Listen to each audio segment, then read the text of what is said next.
So let's dive into today's episode. It has been 2 days now since the disastrous industrial incident at the Nippon DynaWave plant in Longview. The death toll now has risen to 11. Only two of those bodies have been recovered. Nine more are presumed dead. And in some cases, we have drone video images that confirm victims that are deceased. They have not been able to get to them, though, because that massive tank containing white liquor used to make paper pulp is still very unstable. You've probably seen the images. It's kind of like a crushed giant aluminum can. At the base of it, you see it sort of compressed and then tilted over to the side.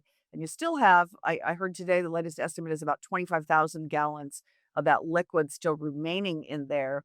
They've been unable to empty it because, again, it's so unstable. And they really want to recover those remaining victims. I spoke last night with GOP Chairman Jim Walsh, who has visited the site, and I asked him, what happened? What do you think happened, Representative Walsh? This is bizarre. We've heard the terms, explosion, implosion.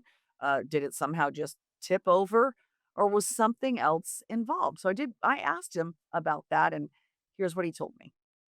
There are different rumors and there's always gossip mills going, and some of them are saying that it was a vehicle collision like a forklift or like a truck or something that might have hit it. There's no evidence at the moment of that. There are people who are concerned too about this incident, and several down in California and a couple in Oregon, and they're wondering whether it could have been foul play of some sort of terroristic thing or sabotage thing. I almost hate to even bring these things up because it gives it oxygen, but there's no evidence of that. And we need to proceed very carefully with the speculation on how this happened. Let the process work its way out. Let the fire department investigators and the EPA investigators clean it up, get through it, do the recovery, and they will piece together as they best they can what happened that caused the collapse or the implosion. Now, Nippon DynaWave officials are saying that white liquor that did spill out, tens of thousands of gallons of it, did get into local storm drains and has contaminated some local dikes and the Columbia River. Um, they've in fact pulled out some dead fish that they believe is a result of the contamination. There's no evidence, they say, and ecology's there on site. There's no evidence that it has gotten into the local drinking water supply, but they're closely monitoring that situation.